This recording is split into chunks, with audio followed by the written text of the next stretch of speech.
सबसे पहले तो मैं शिक्षा क्रांति की आप सभी वॉलेंटियर्स का हार्दिक अभिनंदन करता हूं, हार्दिक स्वागत करता हूं। आज जैसा आप जानते हैं कि आज हम एक ओथ सेरेमनी कंडक्ट कर रहे हैं। इसका मतलब है कुछ एक स्टूडेंट्स वॉलेंटियर्स जो शिक्षा क्रांति मंच पर सोशल इंटर्नशिप करके जा रहे हैं, उनके लिए ही नहीं बल्कि जो शिक्षा क्रांति संस्था के अंतर्गत स्कूल ऑफ लैंग्वेज चलाया जा रहा है, जो यहाँ विद्यार्थी आते हैं, जो यहाँ शिक्षा ग्रहण कर रहे हैं, हम सब के लिए हमने यह व्यवस्था की है कि सभी ओथ सेरेमनी में भाग लें और समाज सेवा के प्रति, अपनी सेवा के प्रति अपनी वचनबद्धता को दोहराएं। जब हम आपसे कहते हैं कि ओथ सेरेमनी में भाग लें और शपथ लें, तो उसकी शुरू की जो 2 पंक्तियां हैं, हम उसमें वही आपसे दोहराते हैं। और हम यह भी कहते हैं कि ज़रूरी नहीं कि आप हमारे शब्दों को ही कहें, आप अपनी समझ के अनुसार जो भी कहना चाहते हैं ज़रूर कहें। उसमें यही कहें कि मैं आजीवन अपने व्यक्तित्व के विकास और चरित्र निर्माण के लिए स्किल्स और वैल्यूज़ के माध्यम से प्रयासरत रहूँगा या रहूँगी। यह शपथ आप सभी ने ज़रूर लेनी है। बाकी जो बात रही शिक्षा क्रांति संस्था के विजन की, तो वह तो है 2047 में भारत की आज़ादी के जब 100 वर्ष पूरे हो जाएंगे, तो हम भ्रष्टता से नहीं, स्वच्छता से आज़ादी का शताब्दी महोत्सव मनाएंगे। तो प्यारे साथियों, आपने बने रहना है इस लक्ष्य को हासिल करने के लिए। वो इसीलिए क्योंकि अच्छाई सबसे पहले अच्छा करने वाले का ही भला करती है। और मेरे अपने जीवन से भी मैंने यही सीखा है कि जिस प्रकार से मैंने सेवा का संकल्प अपने भीतर पैदा किया, इस सेवा के संकल्प ने मेरे सामने जीवन जीने के अनेक विकल्प पैदा कर दिए। अर्थात मैं कुछ भी कर सकता हूँ, मैं फ़ौरन जा सकता हूँ, यहाँ जॉब कर सकता हूँ, क्योंकि स्किल्स और वैल्यूज़ के माध्यम से मैं हर प्रकार से सक्षम हो गया हूँ। तो मैं चाहता हूँ कि आप भी उसी प्रकार से संकल्पबद्ध हो जाएं। शायद तभी हमारे जो महापुरुष हुए हैं, शायद तभी वह कह के गए हैं कि if you want to find yourself, lose yourself in the service of others. अर्थात अगर आप स्वयं को जानना चाहते हैं तो दूसरों की सेवा में स्वयं को खो दीजिए, लगा दीजिए। और प्यारे साथियों, यह ना सोचिए कि हम क्यों संकल्पबद्ध हो रहे हैं, इससे और क्या मिलेगा। इससे बहुत कुछ आपके जीवन में शक्ति मिलेगी। जीवन में जो भी कार्य करना होता है उसके लिए शक्ति चाहिए, सामर्थ्य चाहिए। और अगर आप कुछ जीवन में बनना चाहते हैं तो 2 बार नहीं, 3 बार नहीं, 4 बार, बार बार अपने भीतर यह विचार लाते रहें और अपने जहन में, अपने भीतर तक उतारें कि मुझे जीवन में यह बनना है और इस लक्ष्य को हासिल करना है। अगर आपका लक्ष्य बिल्कुल सटीक हो गया, आपका लक्ष्य आपके सामने, आपकी आंखों के सामने, आपकी मन की आंखों के सामने दिखाई देना शुरू हो गया, तो मेरा यह मानना है कि वह लक्ष्य आपको कभी भी लक्ष्य भ्रष्ट नहीं होने देगा। हो सकता है आप पथ भ्रष्ट हो जाओ, लेकिन आप कभी लक्ष्य भ्रष्ट नहीं होंगे। अगर होने भी लगे तो लक्ष्य आपको याद दिलाता रहेगा कि आपने यह संकल्प लिया है, आप संकल्पबद्ध हैं, आपको इस संकल्प को सिद्ध करना है और आपको इस अपने सपने को साकार करना है। और आप कहेंगे कि अगर आपको कुछ बनना है तो समाज सेवा क्यों? 15-20 वर्ष पहले जब मेरे भीतर सेवा का संकल्प पैदा हुआ और मैंने उस संकल्प को सिद्ध करने के लिए तन मन धन से कार्य करना शुरू किया, तो इस कुदरत ने, इस ब्रह्मांड ने, इस ईश्वर ने, आप कुछ भी कह सकते हैं, परम शक्ति ने मेरे सामने जीवन जीने के अनेक विकल्प पैदा कर दिए। तो मैं ज़रूर चाहूँगा कि आप जो भी कुछ करना चाहते हैं, आप टीचर बनना चाहते हैं, आप डायरेक्टर बनना चाहते हैं, आप इंजीनियर बनना चाहते हैं, आप कुछ भी बनना चाहते हैं अपने जीवन में, उस निज लक्ष्य के साथ सर्वहिताय का लक्ष्य भी अपने समक्ष ज़रूर रखें। सिर्फ लक्ष्य ही ना रखें, बल्कि उस लक्ष्य को प्राप्त करने के लिए संकल्पबद्ध हो जाए। क्यों साथियों? क्योंकि हम अक्सर कहते हैं कि कोई भी आपको कार्य करना है उसके लिए शक्ति चाहिए, कोई भी आपको काम करना है तो ताकत चाहिए। लेकिन बड़े काम सिर्फ ताकत से नहीं होते, शक्ति से नहीं होते, बल्कि संकल्प शक्ति से सिद्ध होते हैं, संकल्प शक्ति से ही पूरे होते हैं। हम अक्सर कहते हैं कि अगर आपने शत्रु को हराना है तो शक्ति चाहिए। शत्रु हमारे भीतर भी हो सकते हैं, बाहर भी हो सकते हैं। हमारे भीतर क्रोध का शत्रु है, काम का शत्रु है।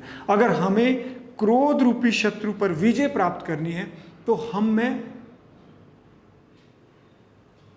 शक्ति होनी चाहिए, हम में सहन शक्ति होनी चाहिए, अगर हमें अपने भीतर काम रूपी शत्रु पर विजय प्राप्त करनी है तो हमें संयम की शक्ति होनी चाहिए। उसी प्रकार से अगर हमने अपने लक्ष्य को हासिल करना है तो हमें संकल्प शक्ति होनी चाहिए। इसीलिए भी ज़रूरी हो जाता है कि जो आप जीवन में करना चाहते हैं वह ज़रूर करें, उसमें तभी आपको सफलता प्राप्त हो सकती है। अगर आप उस कार्य को करने के लिए, उस लक्ष्य को हासिल करने के लिए एकनिष्ठ है और संकल्पबद्ध है, यानी आप प्रण ले रहे हैं, प्रतिज्ञा ले रहे हैं, जो आज आप ले रहे हैं। इसीलिए आप इसमें बिल्कुल भी संदेह ना करें कि हमें शपथ क्यों लेनी चाहिए। आशा करता हूं कि आप समझ गए होंगे कि हमें शपथ क्यों लेनी चाहिए। मैं भावेश सुपुत्र डॉक्टर वीर भगत नेगी चंपाघाट का निवासी हूँ। शिक्षक क्रांति का स्वयंसेवी और सदस्य भी हूँ। आज शिक्षक क्रांति से अपनी 6 महीने की सोशल इम्पैक्ट इंटर्नशिप पूरी करने जा रहा हूँ। मैं यह शपथ लेता हूँ कि स्किल्स और वैल्यूज़ सीखते हुए स्वयं की पर्सनैलिटी को डेवलप और कैरेक्टर बिल्डिंग के लिए हमेशा प्रयासरत रहूँगा। मैं समझता हूँ कि शिक्षा क्रांति का विज़न स्वच्छता को राष्ट्रीय मूल्य बनाना है अथवा धरती को स्वच्छता गृह बनाना है। शिक्षा क्रांति के इस लक्ष्य को पूरा करने के लिए मैं तन, मन और धन से जुड़ा रहूँगा। वर्ष 2047 में भारत की आज़ादी का शताब्दी महोत्सव को भ्रष्टता से नहीं, स्वच्छता से मनाने के शिक्षा क्रांति के इस मकसद को सिद्ध करने के लिए हमेशा कार्यरत रहूँगा।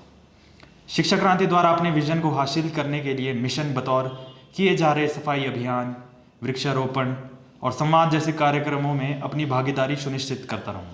Yes, I feel connected with the vision and the mission of Shiksha Kranti, and I agree with this pledge. Hello, I am Stuti Tomar and I am from village Tadu Devriya. As a volunteer of Shiksha Kranti NGO, today I take pledge that मैं जीवन भर skills और values सीखते हुए स्वयं के व्यक्तित्व विकास और चरित्र निर्माण में सदैव प्रयासरत रहूंगी। अपने भविष्य को संवारने अथवा करियर बनाने के साथ साथ समाज सेवा के लिए हमेशा तत्पर रहूंगी। मैं चेतन सुपुत्र श्री दाताराम निवासी मलोखर शिक्षा क्रांति एनजीओ का स्वयंसेवी ईश्वर को साक्षी मानकर यह शपथ लेता हूँ कि मैं आजीवन स्किल्स और वैल्यूज़ सीखते हुए स्वयं के व्यक्तित्व और चरित्र निर्माण में सदैव प्रयासरत रहूँगा। मैं शिवानी पुत्री श्री कुलदीप निवासी चंपाघाट शिक्षा क्रांति एनजीओ की स्वयंसेवी सदस्य ईश्वर को साक्षी मानकर यह शपथ लेती हूँ कि मैं आजीवन स्किल्स और वैल्यूज सीखते हुए स्वयं के व्यक्तित्व विकास और चरित्र निर्माण में सदैव प्रयासरत रहूँगी। अपने भविष्य को संवारने अथवा करियर बनाने के साथ साथ समाज सेवा के लिए हमेशा तत्पर रहूँगी। मैं जमुना सुपुत्री श्री बाबूलाल उरांव निवासी झारखंड शिक्षा क्रांति एनजीओ की स्वयंसेवी सदस्य ईश्वर को साक्षी मानकर यह शपथ लेती हूँ कि मैं आजीवन स्किल्स और वैल्यूज सीखते हुए स्वयं के व्यक्तित्व विकास और चरित्र निर्माण में सदैव प्रयासरत रहूँगी। अपने भविष्य को संवारने अथवा करियर बनाने के साथ साथ समाज सेवा के लिए हमेशा तत्पर रहूँगी। मैं समझती हूँ कि शिक्षा क्रांति का विज़न स्वच्छता को भारत का राष्ट्र मूल्य बनाना है। मैं साक्षी रानी सुपुत्री श्री रंजीत पंडित सोलन जिला निवासी शिक्षा क्रांति एनजीओ की स्वयंसेवी सदस्य ईश्वर को साक्षी मानकर यह शपथ लेती हूँ कि मैं आजीवन स्किल्स और वैल्यूज सीखते हुए स्वयं के व्यक्तित्व विकास और चरित्र निर्माण में सदैव प्रयासरत रहूँगी। अपने भविष्य को संवारने के साथ साथ समाज सेवा के लिए हमेशा तत्पर रहूँगी। मैं समझती हूँ कि शिक्षा क्रांति का विजन स्वच्छता को भारत का राष्ट्रीय मूल्य बनाना है, हमारी इस धरती को स्वच्छता गृह बनाना है। अतः मैं यह शपथ लेती हूँ कि शिक्षा क्रांति के इस दूरगामी लक्ष्य को हासिल करने में मैं तन मन धन से अपना संपूर्ण योगदान दूंगी। वर्ष 2047 में भारत की आज़ादी के शताब्दी महोत्सव को भ्रष्टता से नहीं स्वच्छता से मनाने की शिक्षा क्रांति के संकल्प को सिद्ध और सपने को साकार करने के लिए हमेशा कार्यरत रहूंगी। अपनी संपूर्ण स्वच्छता विजन को हासिल करने के लिए शिक्षा क्रांति द्वारा मिशन बतौर किए जा रहे सफाई अभियान, वृक्षारोपण और संवाद के कार्यक्रम में अपनी भागीदारी सुनिश्चित करती रहूँगी। जय हिंद, जय भारत, जय विश्व।